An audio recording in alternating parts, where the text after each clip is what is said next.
capítulo, ¿no?, tradicional a la tarde. Y bueno, pues más todo un handicap después de Greta hablar, a ver qué digo yo ahora, ¿no?, después de la que precede, a ver cómo yo intento al auditorio.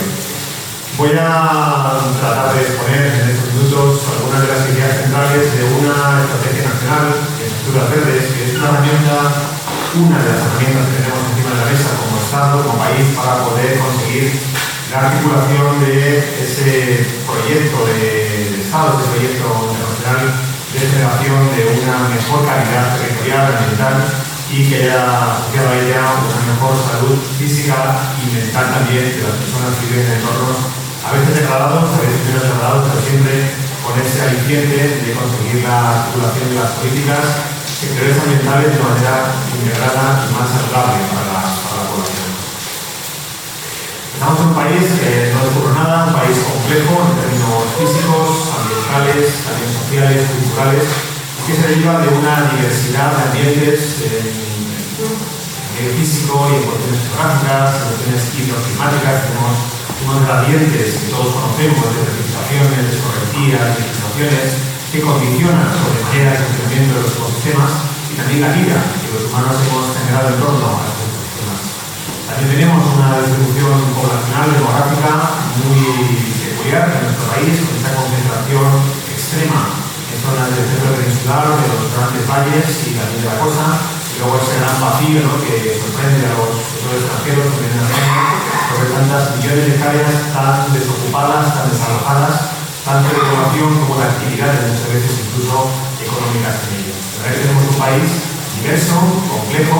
con zonas protegidas en cabeza en términos comunitarios, con un 27% de zonas protegidas Natura 2000, que llega a un 40% casi, juntando figuras de protección de diferente índole, y este crisol de condiciones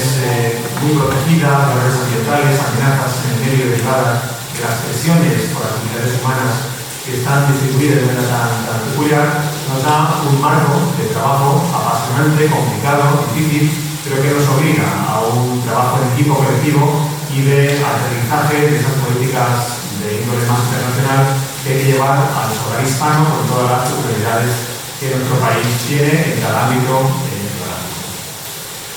Un reto que tenemos que es impresionantemente grande, sin duda, porque retos hay tecnológicos, retos hay de investigación, retos hay de todo tipo, pero el reto humano es el más difícil. Juntar a tres personas que trabajan juntas, para mí es complicado que cualquier reto tecnológico que pueda existir. Mi trabajo en el Ministerio gasta más tiempo en psicología humana que en ninguna disciplina técnica que podáis imaginar. La dificultad es juntar a la gente, ponerla a trabajar en equipo. Es quizá para mí el principal reto que tenemos en nuestro día a día. Y lo digo esto porque estamos en un país occidental, del ámbito europeo, con una regulación importante en múltiples sectores productivos, también con políticas ambientales asentadas, consolidadas, pero muchas veces lo que cuesta es la integración, como palabra clave, la integración de las políticas en cuestiones ambientales y sectoriales. Estamos trabajando muchas veces en un desarrollo rápido en políticas de biodiversidad, voy a ver en la pantalla todos los planes, estrategias, políticas en bosques, en agricultura, en medio marino, en medio hídrico, acuático, en temas climáticos energéticos, en ciudades, que es también un ámbito hoy en día totalmente vital, y en financiación, que se decía antes, ¿no?, la parte de funding, ¿no?, la parte de financiación. Bueno, pues tenemos una multiplicidad de herramientas jurídicas, administrativas, de todo tipo, y ahora el reto es integrar la comunicación, la fusión, ¿no?, tanto humana como de esas políticas que tenemos que desarrollar y que si no van de la mano pueden ser átomos aislados que nunca llegan a tener la potencia individual y luego la colectiva que se les espera como políticas de un país que se antoja y se les espera desarrollado con capacidad para transformar hacia mejor su naturaleza y la salud para las personas que la viven. Ante esto hay una serie de herramientas, de marcos que se han ido desarrollando en esta última legislatura, en los últimos años en los que hemos trabajado, algunos que son realmente relevantes. No voy a citarlos todos, que tenéis en pantalla, pero destacaría, por ejemplo, que tenemos el primer plan nacional de un país que está alineado enteramente con el nuevo marco global de biodiversidad que emanó de la cumbre reciente en Montreal hace unos pocos meses, y que es un acuerdo internacional para modificar, transformar la realidad. agrícolas, en términos de protección del medio marino y terrestre, en términos también de subsidios, que se comentaba antes, ¿no? Y de reversos a veces, un montón de cuestiones que hemos conseguido firmar con diferentes países de casi todo el mundo y que España ya los ha realizado en un plan de patrimonio y la biodiversidad por 2030 que ya integra, por primera vez en nuestra historia y casi en todo el mundo,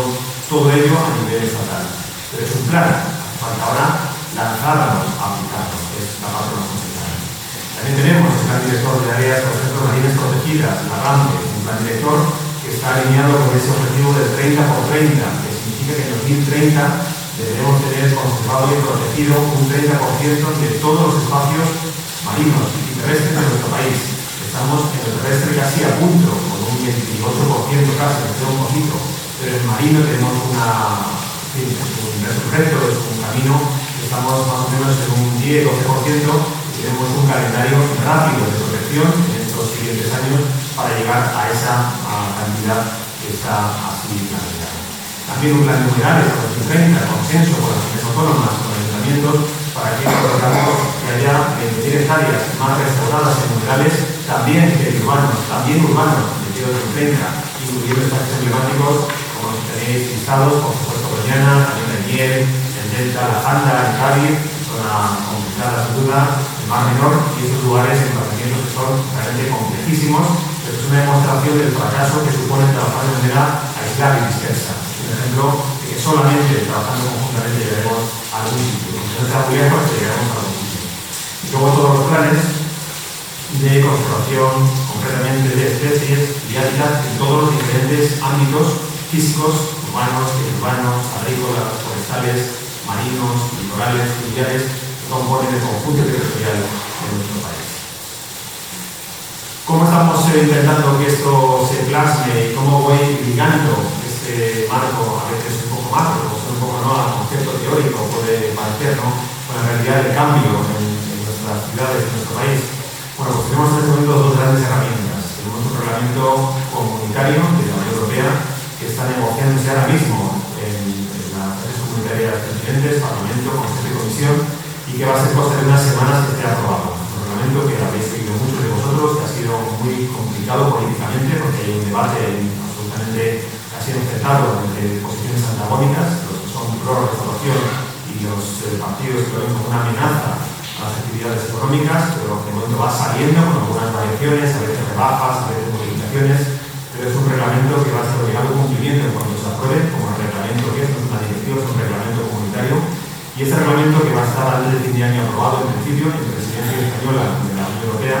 incluye la obligación de que haya planes de restauración ecológica a nivel nacional, en todas las escalas administrativas, escalas de todas las competencias temáticas que tenemos en el Estado local, los ayuntamientos y las comunidades, y también que la sociedad sea parte de este ejercicio. Esto supone un impulso al capital natural, un mejora de oportunidades, un refuerzo de la capacidad territorial para que haya actividades económicas garantizadas en el largo plazo, que se enfrenten al colapso producido por la degradación del territorio, también por el cambio climático, y un impulso a los servicios ambientales que nos prestan los ecosistemas. Y esto me da de la mano de las SDM, que lo comentaba en el vídeo, ¿no?, estas personas que me antecedían, las soluciones de base natural, en las que aprendemos de la naturaleza, las replicamos, los humanos trabajamos replicando soluciones que funcionan, porque tienen base ecosistémica, y las aplicamos en zonas degradadas, en las cuales hay una problemática importante, bien de carácter natural, de carácter humano o de ambas cosas. Esa es una herramienta que va a ser clave en Europa, se va a convertir en el continente que primero impulsa una política de restauración, no solamente de conservar y proteger, ya de restaurar, una política proactiva de cambio, y es un cambio mental y legislativo histórico, no lo veamos ahora. Luego tenemos una herramienta que no es europea, que no es comunitaria, que es española, que es la estrategia, y aquí ya centro lo que es el motivo así fundamental de la instancia de Sevilla, de infraestructura verde y de conectividad y restauración ecológica. Una herramienta, un instrumento que tiene también esa proyección de la aplicación de las soluciones naturales para conseguir esa transformación territorial y social a través de todas las cuestiones que están en la parte derecha de la diapositiva, y que voy a explicar brevemente los hitos fundamentales para poder entender cómo puede ayudarnos esta herramienta normativa y política para buscar lo que estamos aquí comentando. Primero, como concepto, lo conocen ya muchos de ustedes y no quiero ser insistente o repetitivo en ello, pero ese concepto que se confunde muchas veces en la prensa, en diferentes convocatorias, proyectos, aparece este término de una manera no siempre bien usada, es o constituye una red de zonas naturales o seminaturales y de elementos ambientales de otra concepción que está planificada, concepto importante, planificado en el territorio. Queremos que el territorio se ordene adecuadamente, diseñada, gestionada, o sea, que sea proactiva, no solamente reactiva, sino que sea proactiva por la sociedad, y que está orientada a prestar una gama extensa de servicios ecosistémicos. Incluye zonas, espacios verdes, los clásicos, también zonas azules, a veces olvidadas. ¿Qué pasa con la conexión de zonas verdes con zonas azules, ríos, humedales, zonas marino-costeras, que han trabajado en dos mundos totalmente casi como fragmentados, como dos zonas estancas, donde unos trabajaban en lo verde y otros en lo azul, y muchas veces ni se hablaban ni por formación se entendían, y eso debemos trascender a esa fragmentación, a veces formativa y cultural, que había en ambos elementos. Y también otra serie de zonas que pueden estar ligadas a entornos rurales, como decía, urbanos de cualquier casi tipología. Así que es una red, ante todo red, por tanto conexión, por tanto integración de nuevo como elemento clave. Beneficios, no los repaso, son bien conocidos en términos medioambiental, agua, contaminantes, polinizadores, erosión, sedimentación, plagas, suelo, la parte gráfica, también sociales, mejora del bienestar, salud, como decía, mental, siempre amenazado hoy en día, pero en las ciudades en las que estamos cada vez con más problemas emocionales, de estrés, de satisfacción personal, por ese alejamiento que tenemos al territorio y a los hábitos conductuales que nos han guiado durante siglos y milenios. También cuestiones de atractivo, perceptuales, paisajísticas, de situación de la economía, también beneficios en términos climáticos, y también engancho lo que decía la persona que ha introducido la sesión, en términos de adaptación, mitigación y inundaciones, a fenómenos extremos. Sabemos que se nos viene encima, está modelizado, lo sabemos, más horas de calor, más tormentas, más inundaciones, más sequías, se sabe, está premodelizado. Lo que sabemos es cómo degrada en cada sitio, pero sabemos que va a ocurrir, por tanto, no nos pilla desprevenidos como hace 50 años, ya sabemos que va a ocurrir, tenemos unos rangos de modelización al territorio español y del mundo que nos dicen en diferentes momentos temporales cómo va a ser esa posible alteración climática y los inconvenientes derivados de esa alteración. Y también, por acabar, esos co-beneficios en biodiversidad que ya he comentado, pero que de nuevo son importantes si van de la mano con los anteriores, medioambientales, sociales, climáticos, energéticos y también puramente en términos de biodiversidad, hábitat y especies. El beneficio está aprobado, tenemos base científica, todo esto tiene base científica, no son argumentos elitistas o populistas, esto es base científica, es una realidad que está documentada, se puede ver o no, pero tenemos personas, grupos, gente trabajando, demostrando la realidad de los beneficios que esa estructura verde produce en esas comunidades. En torno a ello surgen diferentes trabajos, corrientes, diferentes mecanismos que nos recuerdan la manera de enfocar, fundamentar, basar lo que estoy comentando, como decía antes, con restauración ecológica, con el tema de capital natural, un término que gusta más o menos, pero que también puede ser importante para atraer inversión y para explicar socialmente el beneficio que supone este concepto. Soluciones, resiliencia, adaptación, conectividad, ordenación, servicios, términos que siempre hablan de lo mismo, ese reconocimiento del funcionamiento dinámica de los ecosistemas y cómo, si lo entendemos y lo aplicamos, se puede beneficiar a la sociedad e incluso económicamente garantizar oportunidades socioeconómicas futuras más robustas. ¿Cómo se ha planteado y construido sobre este ideario, comentario, manera de entender el territorio y esta estrategia nacional? Bueno, pues se ha hecho a través de una serie de procedimientos. Primero de base científica, siempre partiendo de la política, siempre con base científica. No podemos inventar la rueda, tenemos que entender lo que los científicos nos cuentan para sobre ello, técnicamente, políticamente, avanzar de una manera bien orientada. Tenemos diferentes materiales que luego comentaré, que nos permiten entender lo que estoy diciendo, qué es la IV, dónde se puede ubicar, qué significa en relación con espacios protegidos, en relación con zonas verdes, a quién beneficia y para qué se beneficia.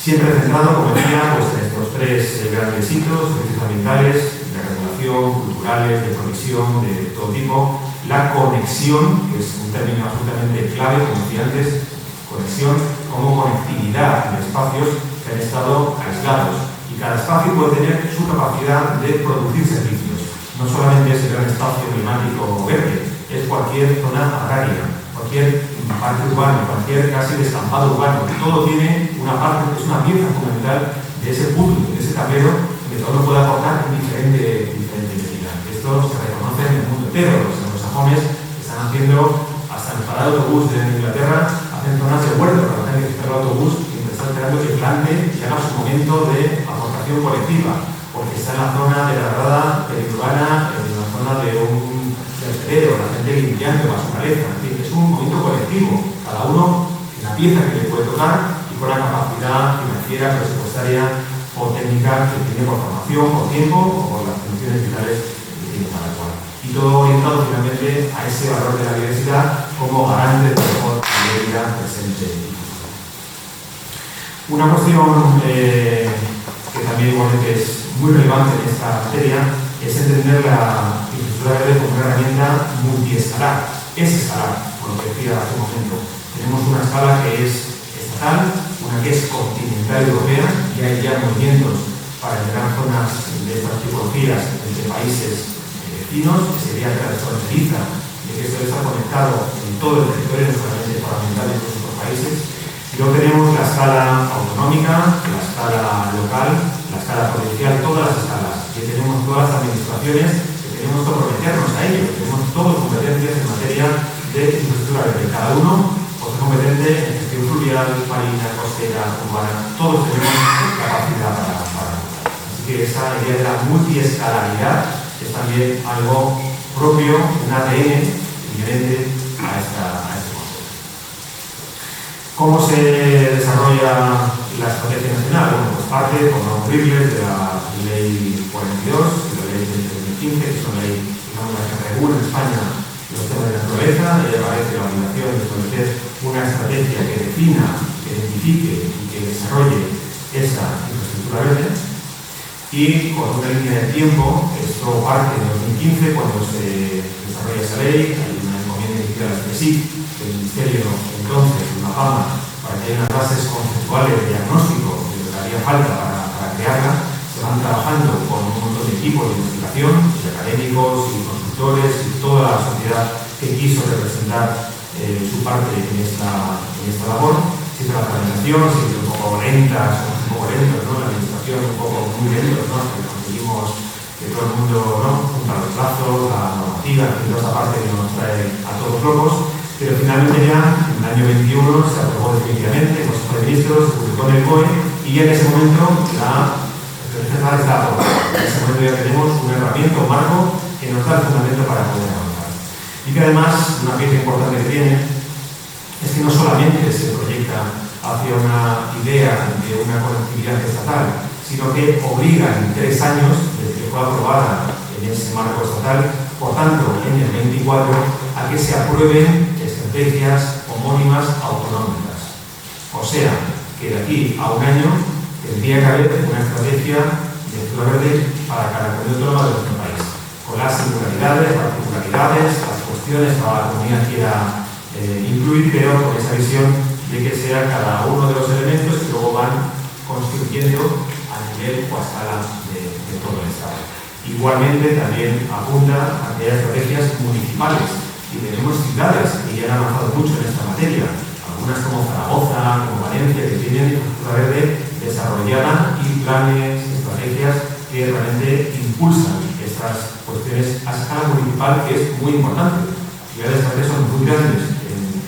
en extensión, y que tienen además zonas fluviales, humedales urbanos, realmente tienen también capacidad para desarrollarse. El caso de Vitoria, el caso de Pamplona, ejemplos de Barcelona, ¿no? De esa creencia en que lo municipal cuenta y cuenta mucho, a veces cuenta incluso mucho más que lo que llamamos a nivel de planificación estatal, que siempre es más abstracta, ¿no? Más alta y más alejada de la persona que está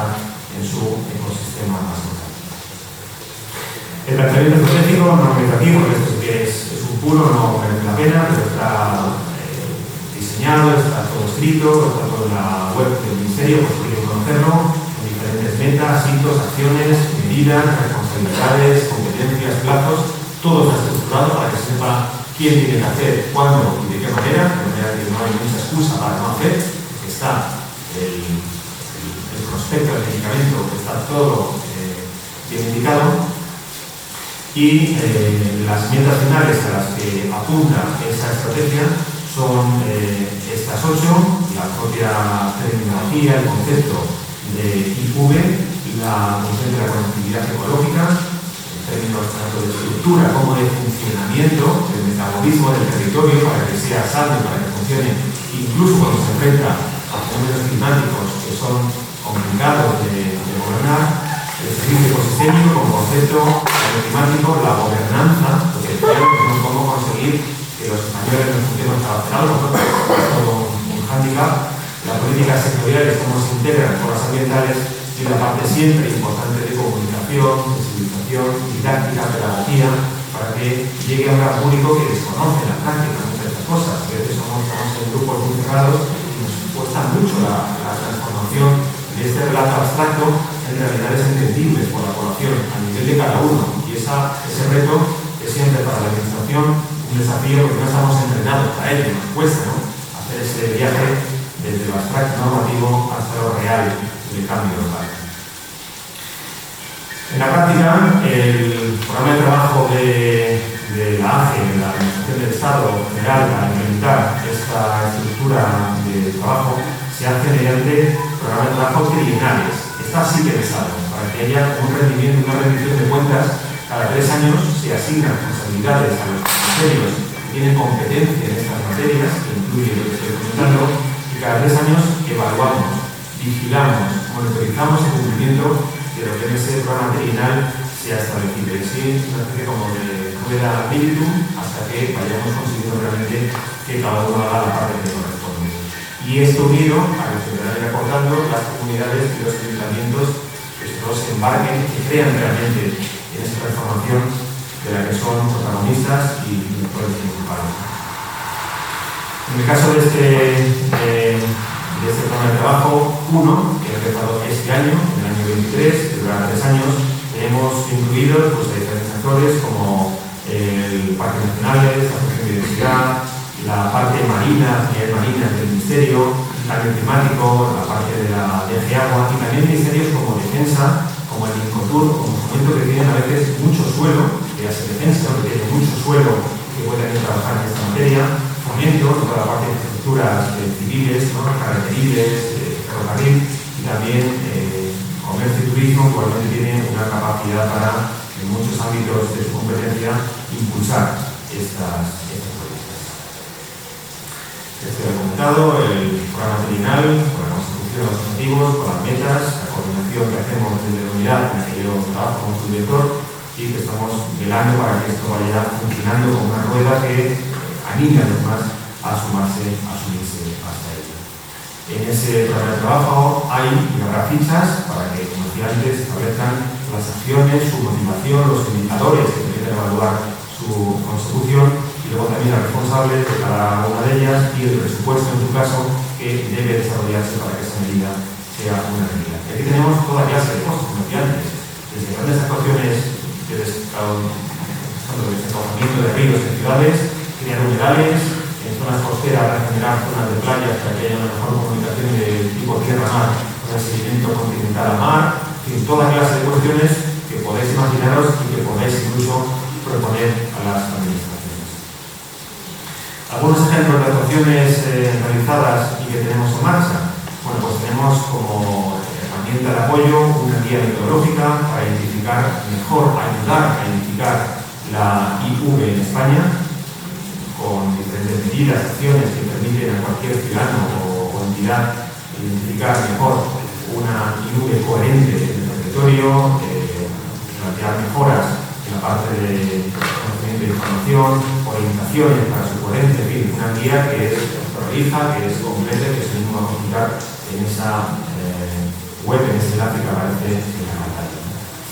También tenemos un visor cartográfico donde va apareciendo también en esa web que decía antes toda la información cartográfica que vamos recopilando relacionada con los avances en la estrategia y que puede ser también una manera de apoyar en el cartográfico visual los cambios que se van introduciendo, se van consiguiendo, y creo que también esa visualización del cambio tiene que animarnos porque es posible hacer ese cambio. Tenemos también algunos documentos más ligados a la componente de infraestructuras azules de la estrategia, como decía antes, ese componente que a veces ha quedado como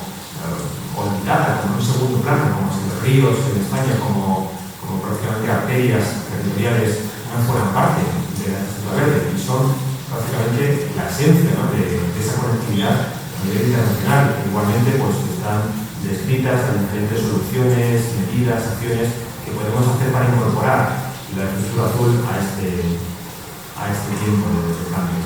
Y también aparecen otras herramientas que no pueden escribir, como análisis de conectividad en diferentes zonas de la península, para poder igualmente saber cómo reconectar diferentes zonas ecológicamente o socioecológicamente, ¿no?